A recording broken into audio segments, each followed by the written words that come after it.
from the blackest corners of your mind, they call, pulling you deep into shadow, twisting your senses, keeping you from sleep. It's time to face your darkest fears. This is Tales to Terrify.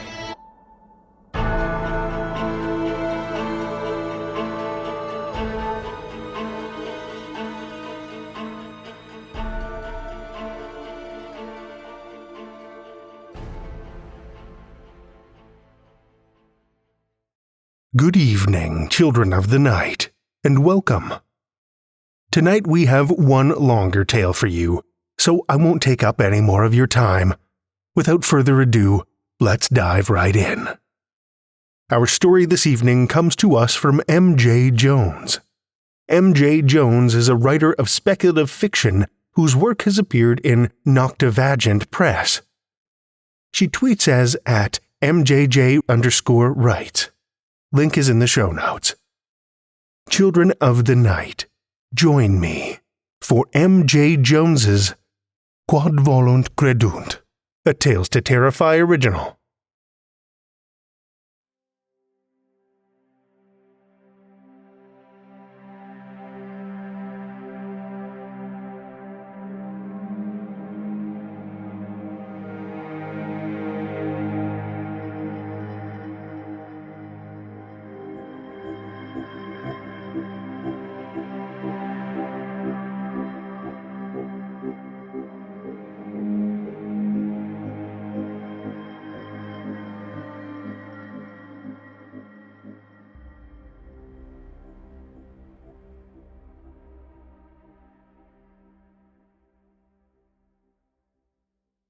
Fere lebenta, homines id, quod volunt credunt. Most of the time, men believe what they want to be true. Caesar's Gallic Wars, Book 3, Chapter 18. Julius didn't like winter in the Western Hills. Raised in the south, and now residing in Caleva Atrebitum, where the heating still worked and even a lonely courier merited warmth and regular hot meals, the biting chill really got to him. It was worse than he remembered, too. He had last passed this way 2 years before as part of the magistrate's train, a well-planned, well-armed, and well-supplied convoy. The contrast between that crisp, early autumn day, smartly turned-out retinue, and the pervasive chill of the present moment was profoundly grating, especially when Julius considered what a pitiful figure he cut. Hunched in resentful misery on a pony, no less miserable or resentful. Hardly a worthy representative of imperial might and order. Julius wound his hands more tightly into his travel-stained cloak and cursed everything he could think of, beginning with the superior who had ordered him out to Caleva so late in the year, and ending with the seamstress who had mended his cloak so poorly that the darn had torn a day into his ride. His own stitchery was poor, and the only laundress in the last town he'd stopped in had eyed his official clothing and named a price Julius couldn't meet. And she'd refused to haggle too, Julius thought, dwelling vengefully on the insult as cold air curled icy fingers around his neck. Apparently, Empire men should pay Empire prices, although he was unsure what she meant by that when they were all citizens by virtue of living in a province. Julius's arguments had got him nowhere, anyway. He pushed the thought out of his head and squinted at the horizon, trying to gauge his location. There was snow on the ground, and the heavy cloud of an oncoming storm promised more. Julius could feel the temperature dropping, and he wanted to get himself and the pony, known as Little Boots to the head stableman in Caleva for his white socks, and Little Bastard to Julian for his temperament, to Dinas Castrum, before nightfall. Straining his eyes in the grey light, Julius could just make out the outline of what he thought was his destination. Hopefully. He turned Little Bastard's nose towards it and rode on. The outline grew increasingly distinct, and as the wind whipped flurries of wet, cold snow against his back, Julius finally made out the shape of the ancient hill fort's entrance. He hunched his shoulders and forged forwards. He remembered the magistrate taking Caractacus to task about this place. It had been a mild reprimand because Caractacus had inherited a lot of power from a father among Count Theodosius's trusted men, had been granted his own position by Magnus Maximus, and had proceeded to expand his influence in the years since Magnus Maximus's fall. Sensible magistrates didn't argue with such men. But Magistrate Severus was a devout and dutiful representative of the imperial administration.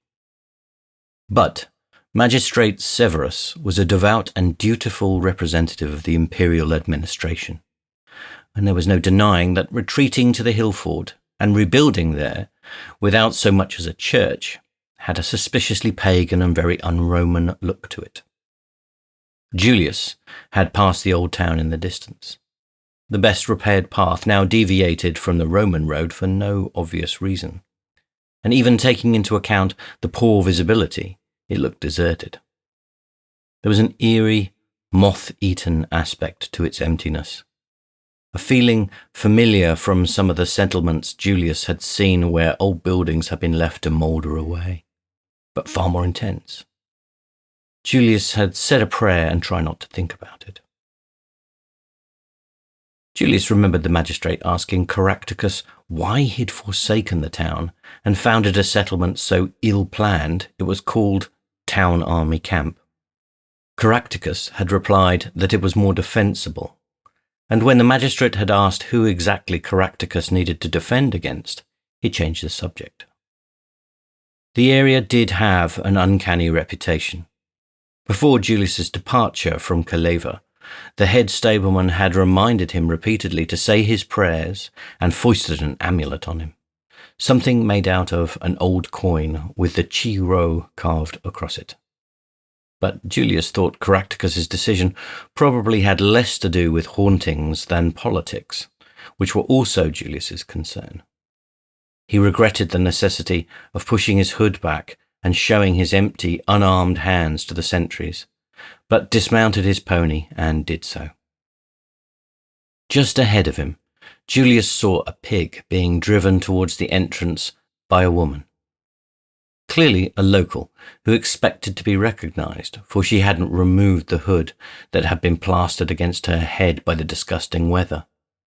She was having some trouble with the half-frozen mud and the pig, who seemed to be a kindred spirit to Little Bastard. The lady persevered, however, and finally succeeded in driving the pig past the abatis, where the two sentries ran to catch it. Poor discipline, Julius thought, which didn't align with what he knew of Caractacus. He hoped there were other guardsmen, or he'd pass an uneasy night. The lady had fallen over. Chivalrously, Julius, who had been hanging back to avoid any encounters between Little Bastard and the pig, who he now mentally baptized Larger Bastard, trod over and offered her a hand. She raised her face to his, and Julius felt a shock like dry static pass through him. For a moment he was almost afraid, and then she half smiled shyly at him, pushed wet, dark hair behind one delicate ear, and placed one of her hands in his. They were small, fine hands, and she had the roughened fingers of a weaver or seamstress. Julius smiled at her instinctively as he hauled her out of the mud. She looked extremely pale next to Julius, whose ancestors hailed from every corner of the empire. So pale that he wondered if she was ill. But she seemed strong enough once he had helped her up. And once they crossed into the hill fort, she was able to straighten up and rearrange her muddy skirts, making it clear she was both perfectly healthy and quite tall. Slightly taller than Julius, in fact. She must simply have slipped. Little Bastard, who had been shying and jerking in the most irritating manner, tried to bite her. Julius, who half expected this from his previous conduct, wrenched him away. "I'm sorry, Domina," he said. "I'm afraid there's no doing anything with him, much like your pig." She smiled suddenly, flashing a full set of bright, straight teeth. The expression lit up the decided planes of her heart-shaped face. "I'm Tanwen, not a lady, and he's not my pig. He's tribute to Lord Caradoc." "Tanwen," Julius said, bowing slightly, filing away that strange reference to Lord Caradoc in the back of his mind. Thanks to an aunt in long-gone Isca Domnomniorum, Julius spoke fluent, idiomatic British, as it was spoken where the imprint of the Empire had been shallow. It was one of the things that made him so useful to Magistrate Severus. So he knew she meant Caractacus, and he knew what she meant by tribute. But it was news to him that Caractacus had arrogated so un-Roman a title, or was in the habit of taking tributes. In that case, I am Julius. They're interrupted by the sentry's Ordo, who had overseen the recapture and restraint of the pig, and who was now giving both Julius and Tanwen a narrow, irritable look. Julius bowed his head to him politely. "Julius Decius," he said, "from Magistrate Severus, at Caleva Atrabatum, with a message for Caractacus." "Ah, you'll be lucky," said the Ordo. "He's gone to Isca Augusta. I hope his steward'll do you." "That's a matter I'll need to discuss with him." Little Bastard tried to bite Tanwen again, and then, for good measure, tried to kick Julius. "Is there somewhere I can stable my pony?" "Stable him or knock him unconscious?" the Ordo inquired, eyeing Little Bastard. "One of the lads will take you." He turned to Tanwen and looked at her with a strange, searching stare. "Tanwen, we weren't expecting you." "My brother broke his leg," Tanwen said, apparently unflustered. Julius decided to dawdle a bit. No lad had approached him anyway. He could always pretend to be a bit slow. "So I brought the pig. I'm sorry it's late, but if you tried to drive that pig anywhere, Ordo, you'd be late too." Said Ordo. "Where's your—" Tanwen moved aside a fold of her cloak to reveal the tie clasping it, and beneath that a long tunic of russet wool with a darker leather belt, stained by mud and weather. An amulet hung around her neck, similar to the one the stableman had foisted on Julius. A scrap of metal that looked like an old weight for a pair of scales resting against her chest over the tunic. The same chiro glinted in the light of the torches and braziers. The Ordo squinted at it and took a step closer. The gesture was somehow menacing. Julius decided to interrupt. "Do I need to show my credentials too?" Julius said brightly, making a production of foraging in his bag and then checking Little Bastard's saddlebags. "Of course. Just a minute. Leocadius'll see your credentials," snapped the Ordo. "He told us to expect an imperial-looking messenger anyway. But what have you got on you?" Julius said helpfully. Tanwen smiled at him with a pretty combination of gratitude and encouragement, and twitched at the edge of her cloak. Julius pushed back his own to show the amulet the head stableman had given him, the coin and the chiro. "Roman metal, words of Christos," the Ordo muttered. "What's the chain?" "The chain," Julius said, surprised. "Base metal, iron, I think. Why do you ask, Ordo? What's all this about?" "Things they should have told you before they sent you west," said Ordo, roughly. "No doubt they don't have these things at Caleva Atrabatum." His voice lingered nastily over the name in a way that made Julius think longingly of knocking him into the mud. But they still should have told you. Well enough in city bounds, Julius Decius.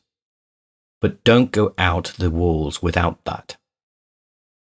Yea, though I walk through the valley of the shadow of death, Julius said very solemnly, yet I shall fear no evil. Do you want to stable that bloody animal, or do you want to freeze it to death? Snapped the Ordo. And Julius, guessing he had pushed his luck enough, left. Tanwen seemed to have taken advantage of the discussion to disappear into the darkness too. However crusty the Ordo, the welcome at Dinas Castrum was a warm one, and Julius, chilled from toes to ears, was very willing to accept it.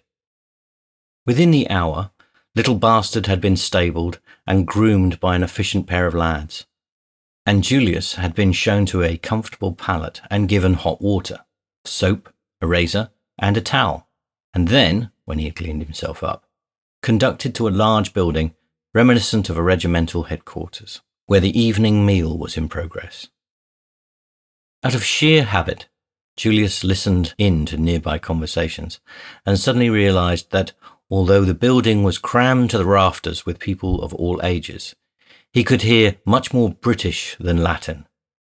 What he could hear might not even have been recognized as Latin in the magistrate's household, or in some of the great houses Julius had passed through almost unnoticed. Searching his memory, he thought it had been different 2 years ago. But perhaps the magistrate's visit had meant that Dinas Castrum had been temporarily more Roman than British. A single courier wasn't worth the effort of hiding from. Hiding what? Julius frowned. He often caught himself up on an instinctive judgment of something that proved serious. It was one of his most useful qualities as a courier, after the language skills. Lord Caradoc, taking tribute, he thought. The hill fort, so defensible and so very isolated. It wasn't hard to put the pieces together. Julius stifled a sigh. He'd been right about the politics. Julius caught Tanwen's eye, sitting with a group of women her own age, maidens and young wives. She was still wearing the same tunic she had been earlier, layered over a long-sleeved tunic of a paler colour that came high to her throat and emphasised the dark chain and amulet around her neck. But she too had evidently had time to tidy herself up, to dry and pin up wavy brown hair that was lighter than he had supposed. Flushed with the firelight and good cheer, she'd lost her unnerving pallor, and Julius thought her very pretty. He raised his cup of ale to her and smiled. She smiled back, colouring slightly, and turned to her friends, who laughed and teased her. Mood considerably lightened, Julius turned back to his dinner.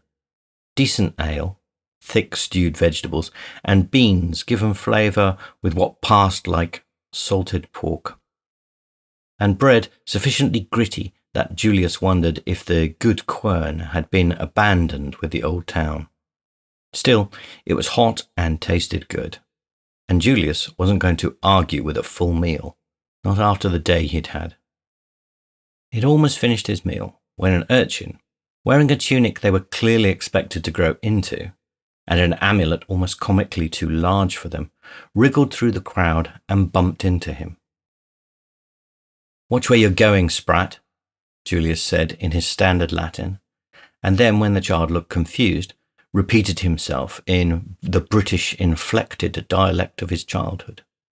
Perhaps they were just too young to have attended lessons that would have straightened out their grammar and vocabulary, or perhaps dialect was in widespread usage here. Caractacus likely spoke it fluently if he answered to the name of Caradoc. The child's face cleared, and they handed over a note on a wax tablet which summoned Julius, very formally, in extremely correct Latin, to Leocadius's office. Julius bolted the rest of his stew and knocked back his ale. A steward, left in charge of a settlement like this, a refuge, Julius's instincts murmured. He was a person of significant importance, and Julius was a person of very little importance. He was also a person who would have liked to enjoy a few creature comforts and find the time to better his acquaintance with Tanwen before he had to attend to business. But duty called. Not for the first time, Julius regretted that he had not been sent north by ship, up to Alorna, or the Antonine Wall. The locals were surely just as unreliable, but the comforts were greater, the journey faster, and since the chartered berth allowed for more than one passenger, the other courier would not be obliged to confront the situation there alone. Nor would it be quite so unknown to him. There were no longer great Roman towns in the vicinity of Dinas Castrum, but Eboracum, death place of emperors, was still an effective administrative power, and one that kept a close eye on the walls after the mysterious collapse of the garrison at Hadrian's Wall, 23 years past. Julius had been a baby then, and most of the active magistrates would have been boys or very young men. But there wasn't a Roman Briton alive who liked the thought of being overrun by Picti or Scotti from beyond the hills and over the water. As he followed the little messenger to Leocadius's office, Julius dimly remembered a time when he had been honoured to be trusted with the more unstable and unknown situation, the more dangerous mission. How stupid could he possibly have been? The Ordo had hinted at mysterious perils, at things they should have told you before they sent you west. And although Julius trusted in God to protect him from any unnatural dangers, he felt suddenly sure that there were much more earthly ones here to worry about. Julius wondered what else his employers had forgotten to mention. The urchin stopped before a door and tapped on the door jamb. "Enter," called a deep, cultured voice, speaking British-inflected Latin, in an accent straight from Alexandria. Julius blinked and pushed a heavy leather chain curtain aside and stepped inside the room. A quick glance told him it was warm and well lit, and decorated like a tablinum of the plainer official sort. The official inside it, Caractacus's auditor or steward, whatever title he preferred, stood by a great table spread with remarkably little in the way of maps or papers, turning over a seal in his hands. Julius admired the theatre, and wondered where he sat when Caractacus was in residence. There were no marks to indicate the presence of another table. Leocadius was dressed very correctly, like an archetype of his role. He certainly had the look of a steward, one a little better off than the peoples whose lives he ordered. And at least today he was dressed as a Roman, though not the scion of a well-to-do Alexandrian family he had undoubtedly once been, several decades ago, but as an official in government service. There was only one detail that struck Julius oddly. When Leocadius turned to look at him full face, around his neck he wore a child's pagan bulla, the kind of thing Julius himself had never worn, but that he knew was traditionally put off at about 13. To see a full-grown man, who might have sons old enough to leave behind such a bulla, wearing one, was disconcerting. Automatically, Julius catalogued the light glinting off the scratches of the bulla. The Chi-Rho, he thought. Was that blasphemy, or did it just feel like it? Julius didn't have much of an ear for sacrilege. "Ave," Leocadius said, sliding into formal Roman Latin. "We did not look for a messenger from Severus at this time of year, but you are surely welcome." Julius bowed his head and kept to himself that the Ordo had said otherwise. He knew perfectly well that nothing Caractacus had done had prompted his mission. It wasn't his business to know, but he'd be a fool not to have made it his business to find out. But it was obvious Caractacus was up to something. He would prefer never reach the ears of Magistrate Severus in Caliva Atrebatum. Once upon a time, given Britannia's recent history, it might have been an attempt to declare himself emperor, but Caractacus lacked the support. In any case, if it was something that significant, the Ordo would have killed Julius quietly on arrival and silenced Tanwen, probably by threatening the injured brother she mentioned. With no other witnesses, Julius could easily have disappeared on the road. No, in light of Tanwen and her pig, Julius suspected Caractacus was up to a spot of extra-legal taxation, and presumably didn't want Severus to find out before he had consolidated his power, as Paternus the legionary had before him. That way, Caractacus might also follow Paternus's example in getting away with it. Julius prepared to behave like a complete blockhead. If he admitted to knowing what was going on here, Leocadius might just kill him to be sure. "I am grateful for the welcome I have received," Julius said, with formal cheerfulness. "The weather doesn't lend itself to travel at this season. I hardly escaped the storm." The tablinum had no windows, but Leocadius's eyes flicked towards the door. "An ill wind," he allowed. "The winters are brutal here. I regret that Caractacus has gone to Isca Augusta to attend to matters there and cannot receive you today. However, if I can be of assistance, you may wish an escort to Isca Augusta, perhaps." Julius immediately decided this was a ruse to ensure his quiet disappearance, and also that he was not willing to die for Rome simply because Magistrate Severus had decided to organize a convocation at an unreasonable time of year. "There is no need. I was instructed that my message could be given to the auditor if necessary." He hadn't been told any such thing, and Magistrate Severus would doubtless be annoyed in the unlikely event that he discovered what Julius had done, which would be still unlikelier if Julius got himself killed by demonstrating too lively an interest in Caractacus's affairs. But he had his orders in writing, and they did not say the message was for Caractacus's eyes only. They also said Julius should make all possible speed, and, given that he had yet to reach Isca Ambrosius, further north, and had a harder journey through the hills, he could easily justify leaving tomorrow without riding on to Isca Augusta by blaming bad weather and an active sense of duty. As a bonus, it would get him out of Caractacus's reach that much faster. Julius removed the letter from his purse. It was still well sealed. He hadn't been in government service since his adolescence without learning to discover the import of his messages in a way that wouldn't leave marks. He handed it ceremoniously to Leocadius, who gave him a careful look as he opened it before lowering his eyes to scan the message. He read it through once, twice, then rolled it up and looked at Julius. He still hadn't sat down.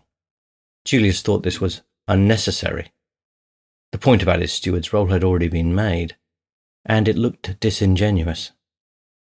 Leocadius's shrewd dark eyes were not the eyes of a man who deferred easily to others. While Julius was confident Leocadius was indeed Caractacus's steward, he was increasingly sure that Leocadius was in charge here, and that there was no season when he might have visited and been sure of finding Caractacus. "Do you know what this is about?" Leocadius said finally. "I supposed it had to do with the convocation that's being noised all over Caliva Atrebatum," Julius replied. "No sense in lying, not to a man like this." Then again, no sense in revealing Julius knew the exact contents of the message either. You weren't charged with a further message? No. Julius linked his hands behind his back in unruffled officiousness and kept his face calm. The silence stretched long. Leocadius caught Julius's eyes and held them until Julius felt sweat roll between his shoulder blades. Leocadius was certainly not unarmed, and he had the look of a man who held lives in his hands, would not be afraid to crush one to save others.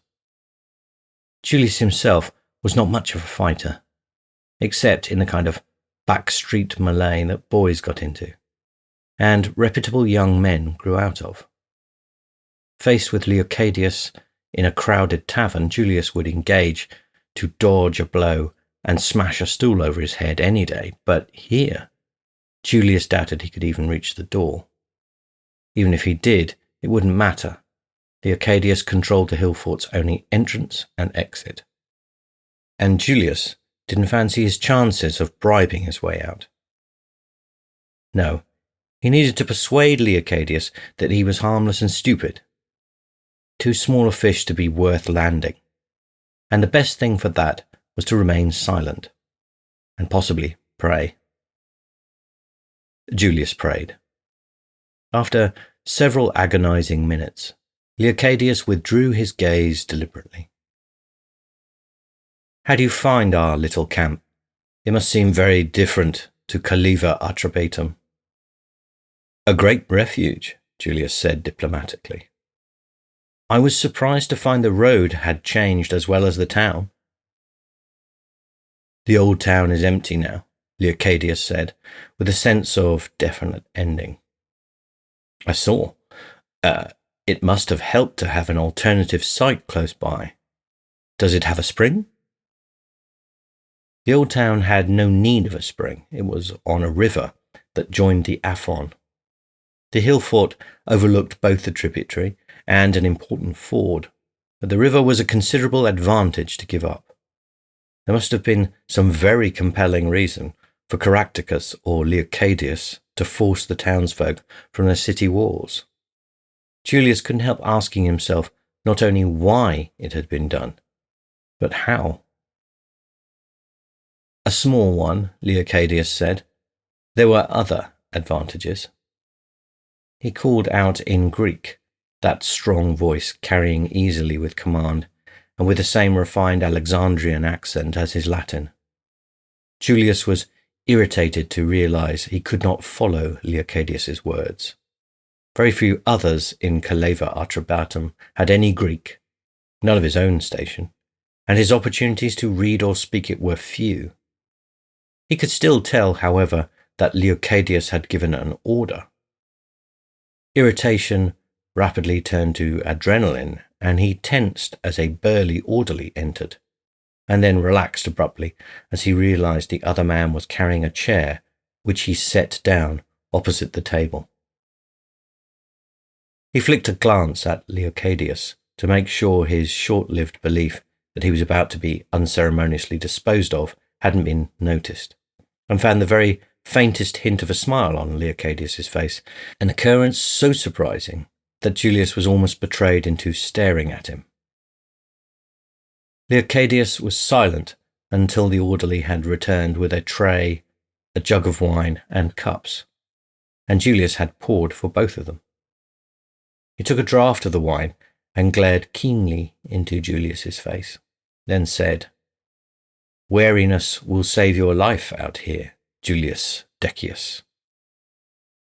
Julius paused with his cup at his lips, thinking about the Ordo's untrusting stare and the single road into the hill fort. The way the weather had closed in behind him as if barring an escape route. I'll bear that in mind, sir, he said, and did not drink too deeply. Julius was accustomed to wake at dawn, the legacy of years of imperial service, and he slept lightly. Also the legacy of years of imperial service. The suppressed commotion somewhat before dawn, playing out somewhere behind Julius's ear, on the other side of the good solid wall was not loud enough to wake his dormitory companions, but it set small hooks in Julius's sleeping brain and pulled him into wakefulness, and reminded him he intended to leave Dignus Castrum at the first opportunity. Lying awake in bed, he couldn't guess what the noise had been. He was sure he had heard a frightened cry and someone berating someone else, but whatever it was had been smothered so decisively he couldn't be certain. Julius got up and dressed, and then stumbled out of the dormitory with a clumsiness that belied the speed and sureness with which he had risen. Stepping out into the grey pre-dawn darkness, lit by haphazardly placed yellow torches, he yawned artistically and looked around him. He blinked amiably at the sight of the Ordo, who looked both more disagreeable than before and strangely frightened. "Morning, Ordo," Julius said, making no effort to clear the sleepy rasp from his voice, and noting that there were drag marks in the thin snow behind the Ordo, large enough to have been made by a body. In the flickering light that played over the churned ground, Julius couldn't see any blood, but that didn't mean much, especially not when Julius stacked it up against the look on the Ordo's face. "Morning," the Ordo said, extremely ungraciously. "What gets you out of bed at this hour?" "Looking for the latrine?" Julius resettled his belt, nodded politely, and went to the latrines, feeling the Ordo's eyes on the back of his neck the whole way. He had meant to take his leave of Leocadius and go. Now he felt he might dispense with the courtesies and simply leave straight after the morning meal. That single exit was preying on his mind. Someone was throwing up in the latrine.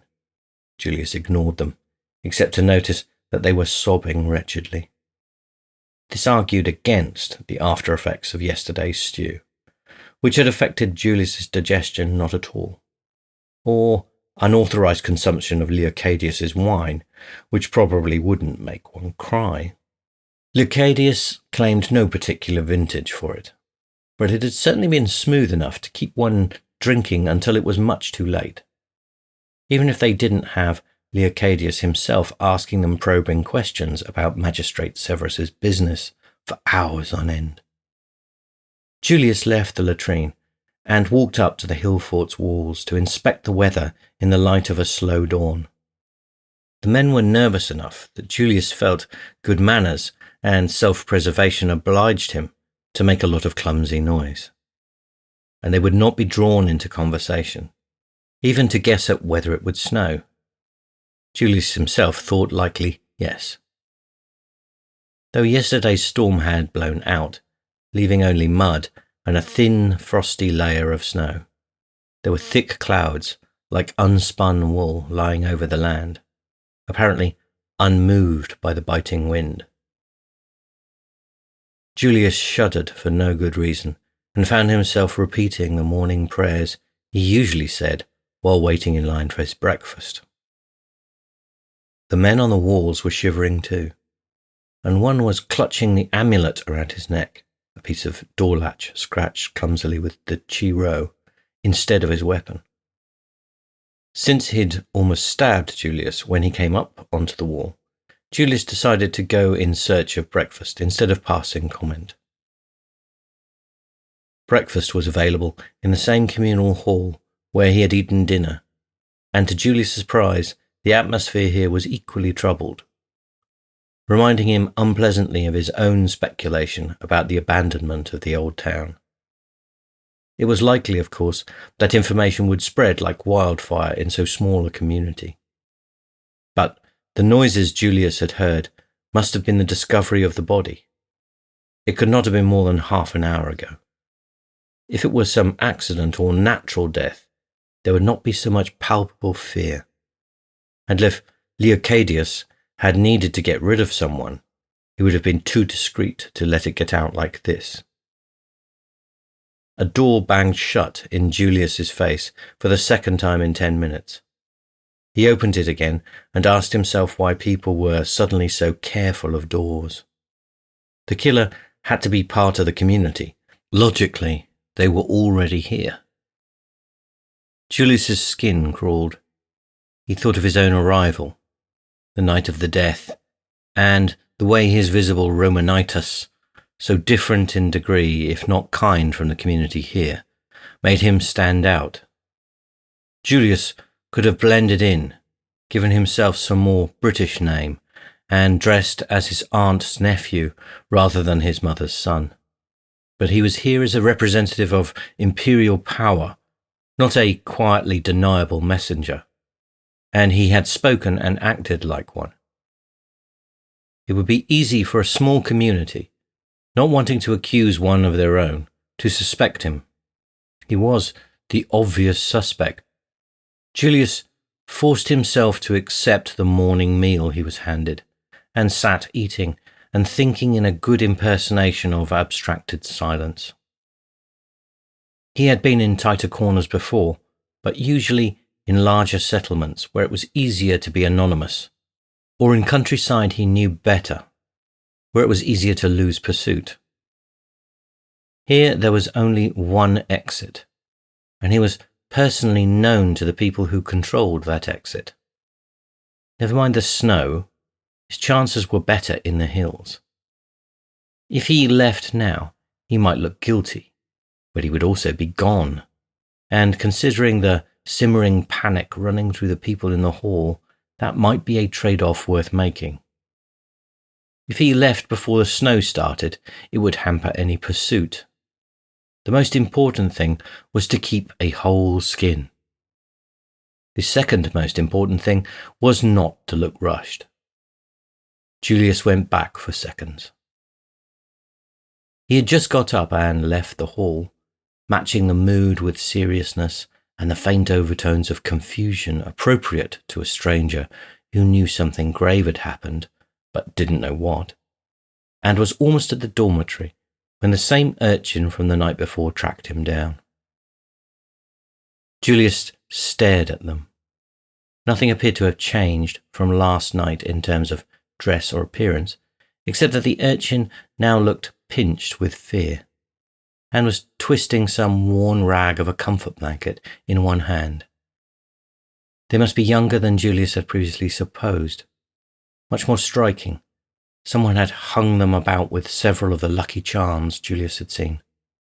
Julius counted 6 of varying sizes and weights. The lamp strung around their throat was the weightiest, digging into the back of their neck, but their wrists were festooned with circles of nails, their head crowned with pieces of flat metal joined with wire. For one heinous, dizzying moment, Julius thought they had dressed up as Christos. Only years of practice at hiding his shock stopped him recoiling several steps. "What is it, Sprat?" he said, softening his voice carefully. The urchin crooked a finger imperatively and walked away. Looking back to check Julius was following, Julius stared at them. This is a trap, he thought. "I have to go, Sprat," he said gently. "Urgent message to the north. I need to beat the storm." The urchin stamped back, seized him by the wrist, and yanked hard. They had an unpleasantly damp grip, and their nails bit like claws. Julius tugged back, unwilling to attract attention in the busy hill fort by breaking their grip forcefully, and looked around for adult assistance. He saw only an older woman, whose own young children were clutching close to her skirts, and when he pulled a helpless face at her, she only shook her head. "That's Leocadius's messenger," she called. Julius sighed to cover his sudden panic that he was about to be accused of a murder he wasn't even sure had happened. "All right then," he said to the urchin, and followed them back to the tablinum. The curtained door was open this time. Leocadius was sitting at the table, deep creases between his eyes and bracketing his thin mouth. He raised his head briefly when Julius entered. "Thank you, Heled," he said to the messenger. "Close the door on your way out." Julius, who had recognized the name as a common one among British girls, was still blinking and wondering why even an orphaned girl would be running around dressed so oddly, and in the confidence of the settlement's leader, when the urchin left and closed the door behind her. Julius, feeling nothing further could be gained from reflecting on this, turned around and faced Leocadius. "You summoned me, sir," he said politely. "I'm afraid Heled did not tell me what service would be required of me." "No," Leocadius said shortly. "She does not speak." "Is she unwell?" Julius said, eyeing Leocadius's hand wrapped around a stylus with misgiving. The knuckles had gone parchment pale. His grip was so tight. "I will pray for her recovery." "You may if you wish," Leocadius said. He released the stylus deliberately. There was a short, airless pause. Then Leocadius said, "What do you know about what happened in the old town 3 years ago?" Julius's last visit to Dinas Castrum had been 2 years ago, and nobody had bothered to brief him about the place this time, on the basis that he'd been once and was presumably competent enough to manage again. "Nothing, I suppose," Leocadius said curtly, before Julius could answer. "Magistrate Severus is a fool. I pray he hasn't sent you to your death." Julius shut his mouth again and watched uneasily as Leocadius rose from his seat with a screech of chair legs on tile, drew a gladius, a cavalry sword. Julius recognized it. He must have kept his service weapon when he became an administrator, and began to pace. "It began with the coming of winter," Leocadius said. Julius's eyes wandered uneasily from the gleaming sword to prowling man, and wondered if the clipped tone of Leocadius's voice was anger, fear, or both. "Deaths in the hills from the cold. No great surprise. We were not concerned, Caractacus and I. But then they came within the walls." "The dead?" Julius said, hating the way his voice hesitated. This was superstition. The dead buried outside the walls, the living safe inside. He knew better, but... Julius cut the thought off. Leocadius shook his head abruptly. "No, the deaths. To die of exposure in the hills is one thing. To die in the city streets is another. To die within the confines of a walled garden, a locked door." Julius's heart drummed in his ears. He stared at Leocadius, who had come to a halt directly before a wall and was gazing so fiercely at it that Julius wondered uneasily in which direction the old town lay. "We did not realize," Leocadius continued more softly, "until the deaths began within walls. But it did not take long to understand that they were all the same. Every witness to the earlier deaths, every priest who prayed over a body or a pyre, we burned them all once we realized, saw the same thing I saw. They were not sick. They were blue and grey with cold. They lay as if sleeping. Their eyes were closed. Often they were smiling, especially those who died in their homes, and doors that had been barred were lying open." Leocadius had paced back to his table. He laid down his sword, picked up his seal of authority, and tossed it between strong brown hands. Julius wondered if he had decided Julius was innocent, or if he was simply confident that he could kill Julius barehanded. "I would have thought it ordinary murder," Leocadius said still more softly, "but there was frost in their hair and their lashes. Frost." "Ave Maria," Julius began to recite to himself, the same prayer he had begun when he passed the walls of the old town. But this time the prayer stuttered in his mind like a dying fire. He looked around for something to do, found a pitcher on a small low table. He poured 2 cups of wine and brought one to Leocadius, who accepted it with a short nod. It is difficult to explain to people who are not there, but perhaps you know what it looks like when a town empties. People were frightened. They left. And then stories started coming back of entire convoys frozen on the road, just miles from the next town or a farmstead, and others killed by townsfolk in the next settlements, afraid that they brought the contagion with them. He took a gulp of wine. We knew nothing. We saw nothing. Prayers availed us nothing. We were helpless, waiting for spring as if that could save us. He set the seal down with a hard click.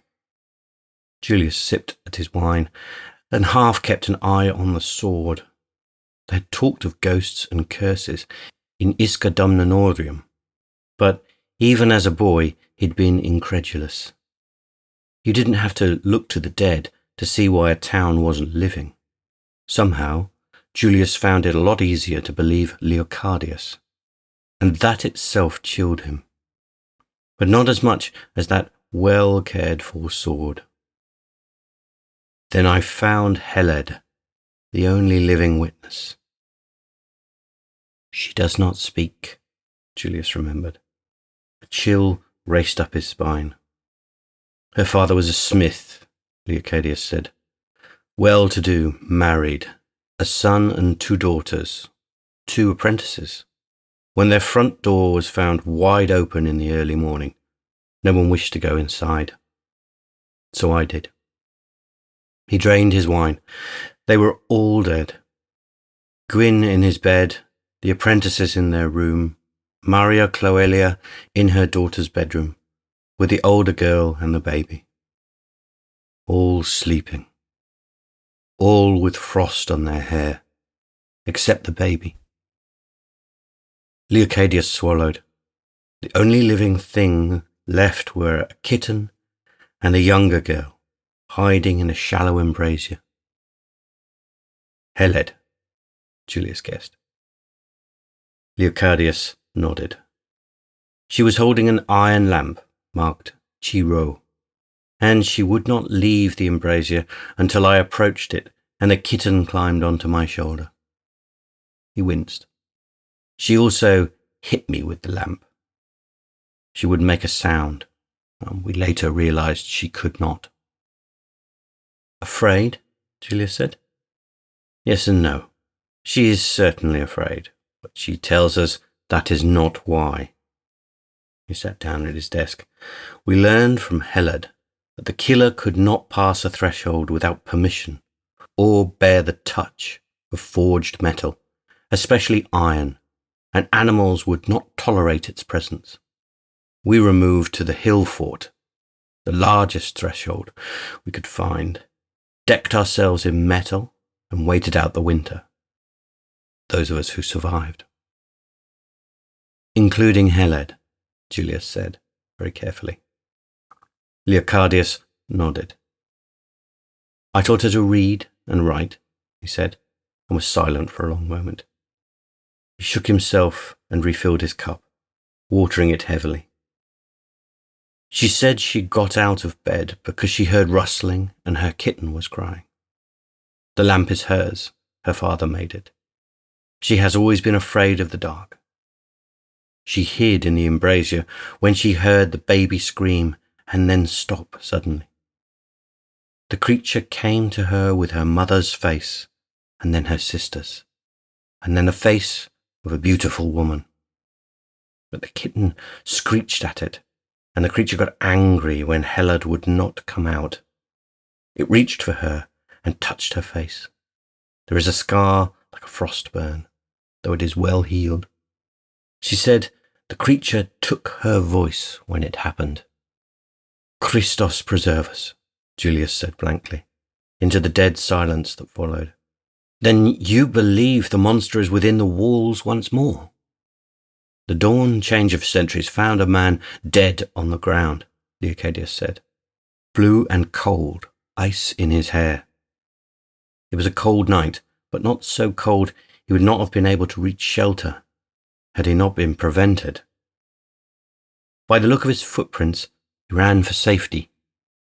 Julius remembered the cry in the darkness and the fouled ground. The man must have been caught very close to him, nothing between them but a wooden wall. His skin prickled. He tried to repeat the prayer again, and once more it stuttered to a halt. It must have entered Dinas Castrum yesterday, Leocadius said quietly. It cannot abide daylight, and the gates are always closed at sundown. But yesterday afternoon, before the gates were shut, it was stormy and dark. Julius realized, with an uneasy thrill, that he had almost forgotten the gladius. Leocadius's hand now rested over the hilt. I'm not, he began, trying to stop himself, taking a panicked step back. I don't. I know, Leocadius said. You crossed the threshold under your own power. You were wearing iron and the Chiro. And your pony may hate you, but he seems to hate everyone. So you, Julius said, and then, with more obvious alarm than he would have liked, Tanwen? It is hard to know, Leocadius said. She has fled Dinas Castrum. She must have been frightened. We are all frightened, Leocadius said, very evenly. Even you are frightened. Julius stiffened, but there was no use in denying it. I had best be on my way while there's daylight. I will pray for you all, with your permission. Say whatever prayers you like, but take my advice. Wait until the snow clears.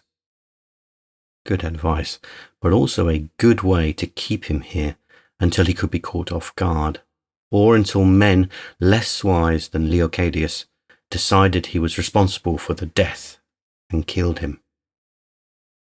I don't think it was Tanwen, Julius said. She seemed perfectly normal to me, nothing uncanny about her. It is hard to know, Leocadius repeated, and frowned at Julius. Do not go after her. If she is truly herself, then there is no need. She knows these hills far better than you. If she is changed, you will find only your own death, and perhaps be used to bring death to others. Julius realized he was seriously considering taking Leocadius's advice, and rebelled internally. He knew better than to let himself be influenced like this. Whatever curse afflicted Dinas Castrum, all he could do about it was to leave. His duty lay elsewhere, and his instincts called him elsewhere too, out onto the road, away from walls with only one gate, and hostile men to guard it. He pulled himself together and sat up straight. I know my duty, sir. I have my message that must reach Isca Ambrosius. Yes, Leocadius said, and stared at Julius frowning for several long moments. He took up the seal of office and rolled it between his palms. I would have you stay at least until the storm has broken. Creature or no creature, it will be foully dangerous out there. Haste is called for, Julius said stiffly, holding to his new resolve. I won't melt in the snow.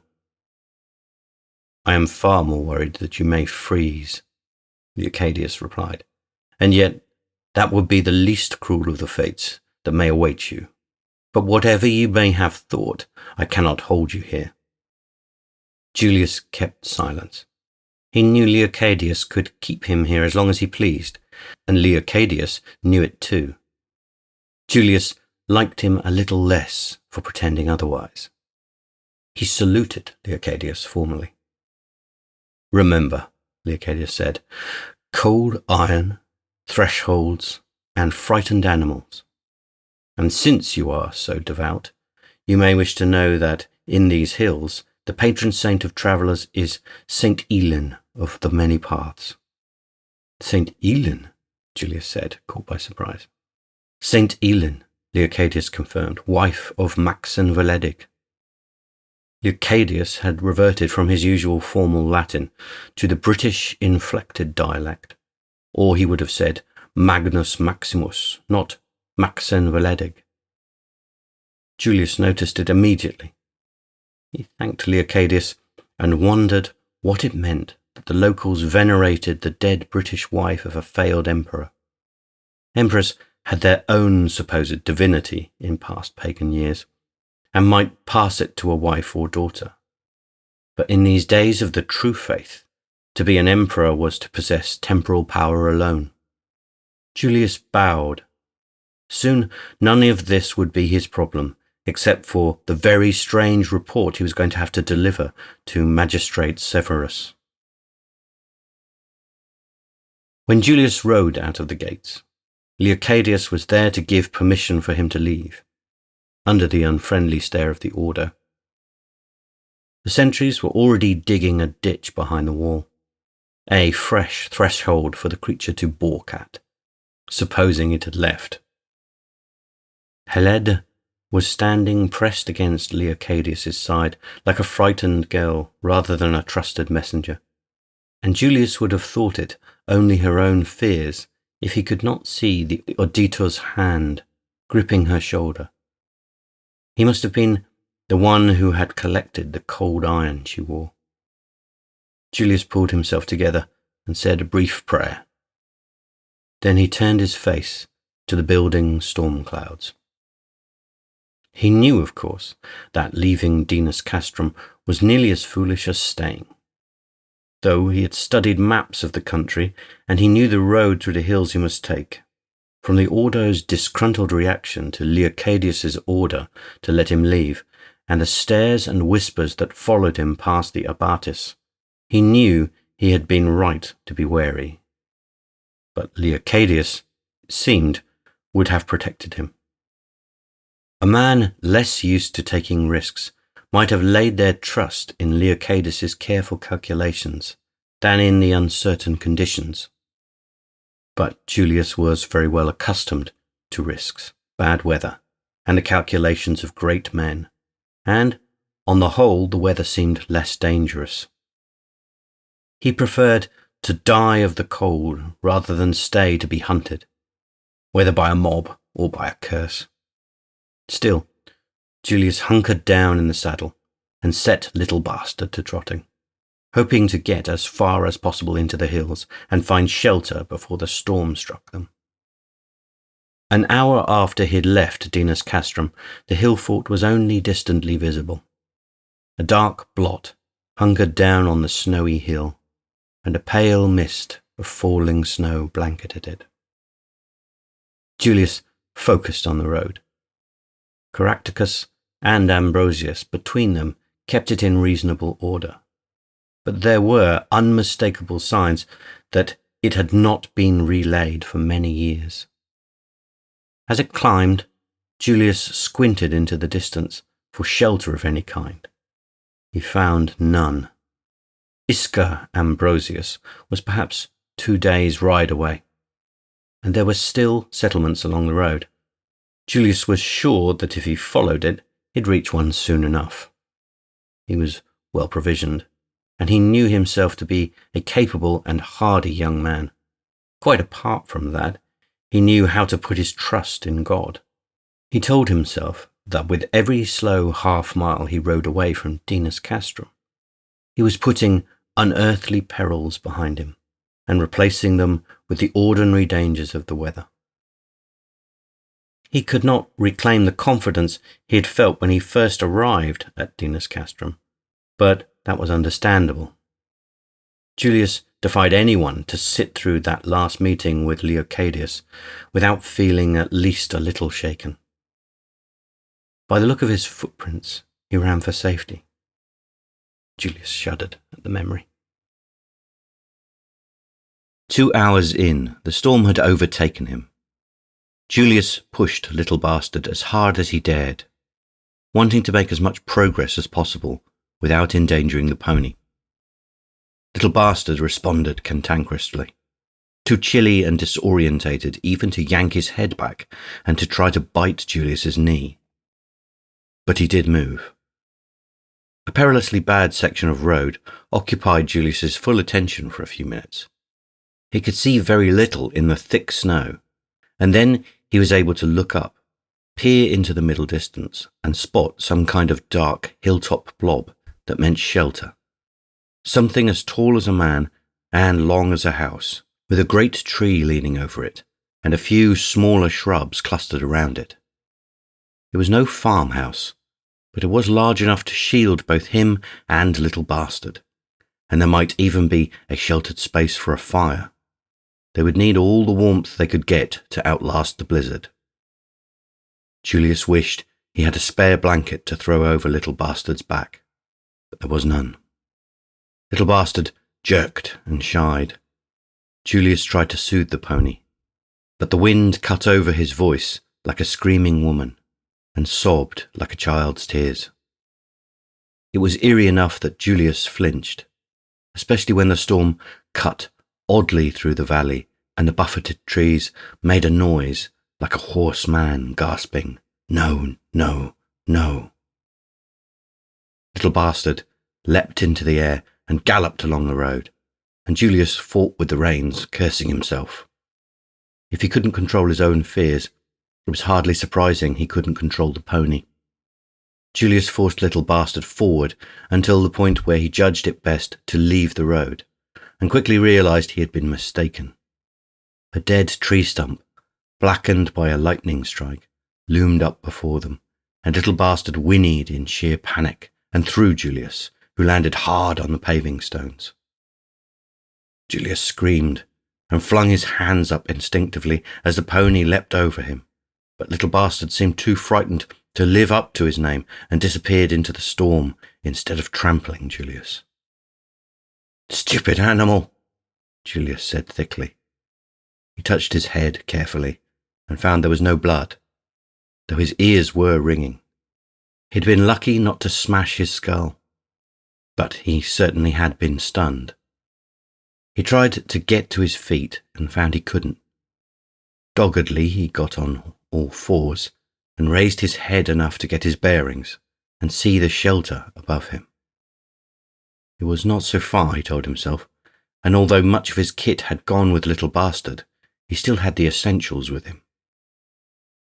By the time he reached the dark shape, he was soaked through, his toes and fingers numb. It turned out to be nothing more than a barrow, broken open by time, neglected, and the roots of the great tree overhanging it.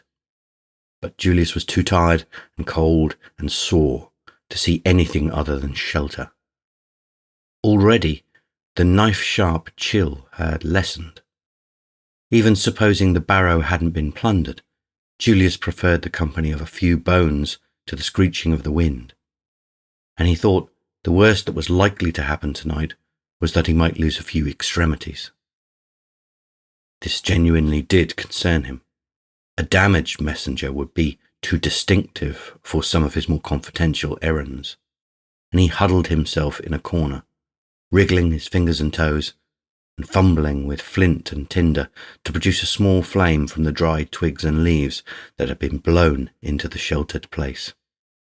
Enough caught that Julius took cheer in the dancing fire, and ignored the wind's howling more firmly than before.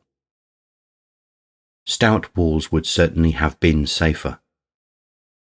Cold iron, thresholds, frightened animals, he remembered Leocadius saying, and shoved the thoughts out of his mind again, but he was safe for now.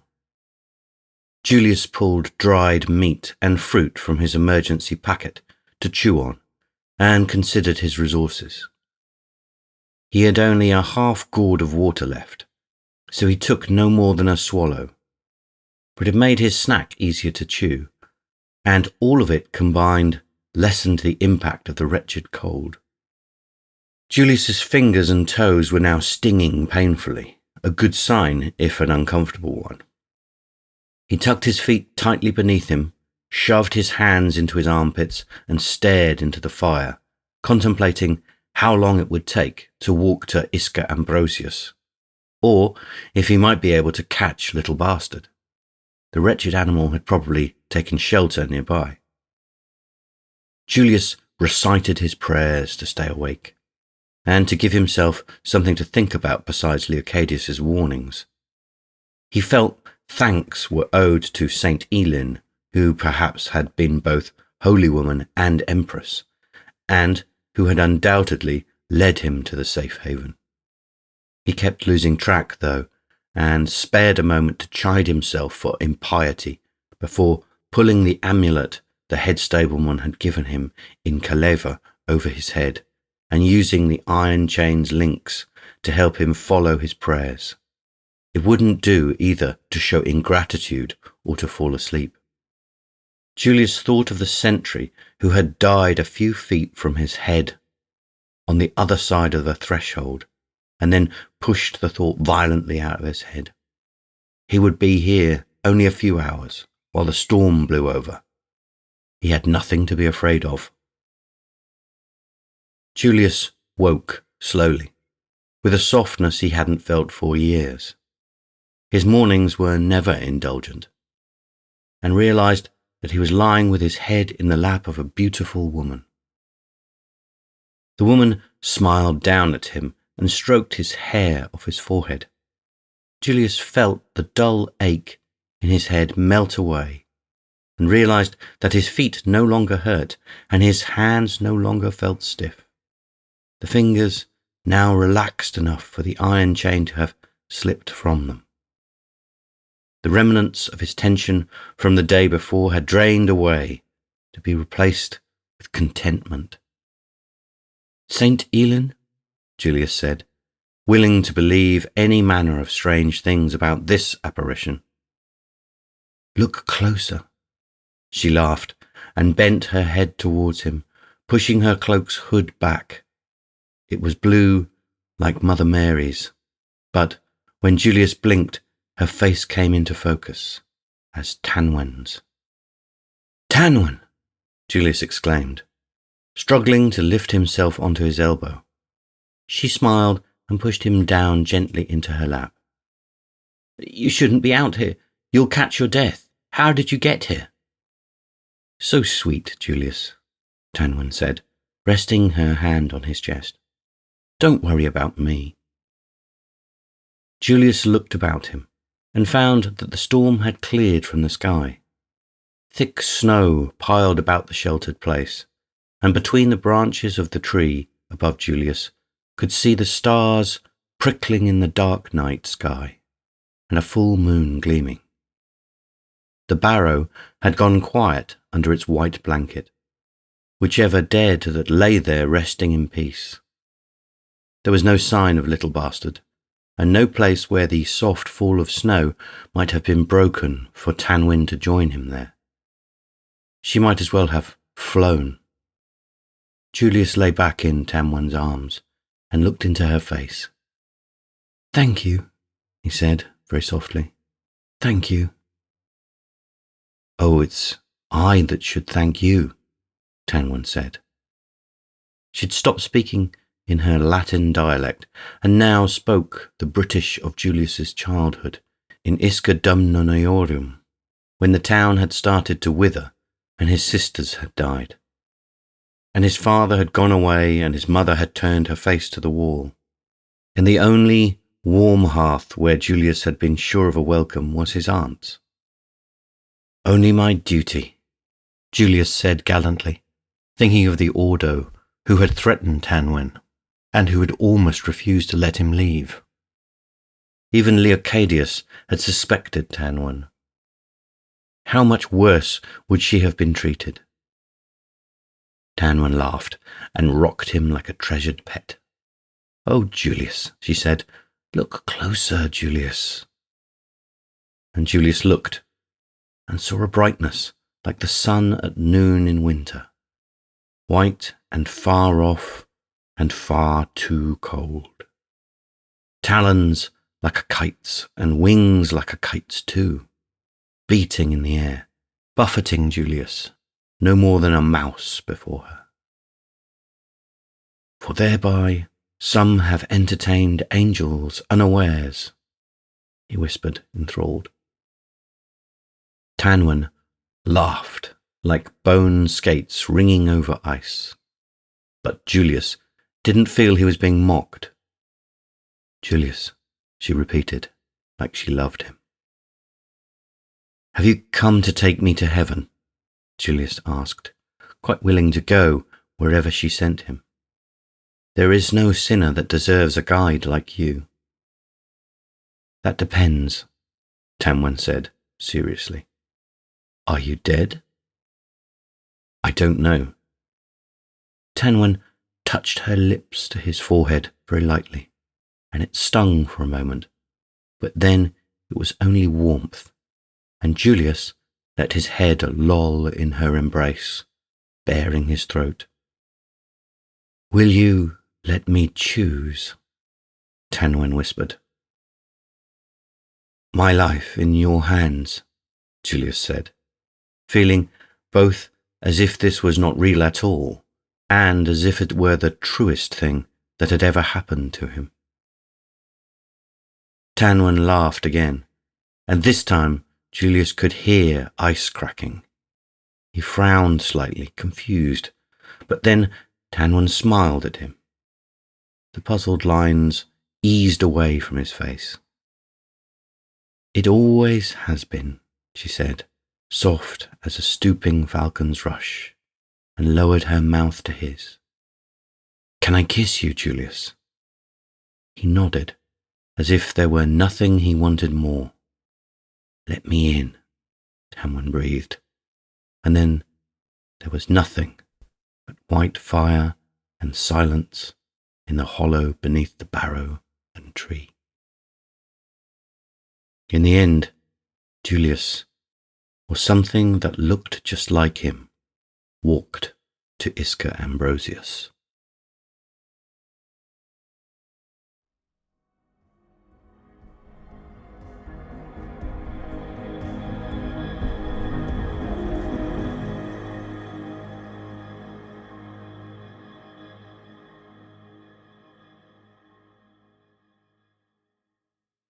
That was M.J. Jones's Quod Volunt Credunt, as read by Alex Weinle. Alex Weinle lives in a cottage just outside Cambridge where he writes science fiction and narrates stories. His new fridge is bigger than the cottage itself, like a TARDIS but containing far more calories. Thank you, Alex.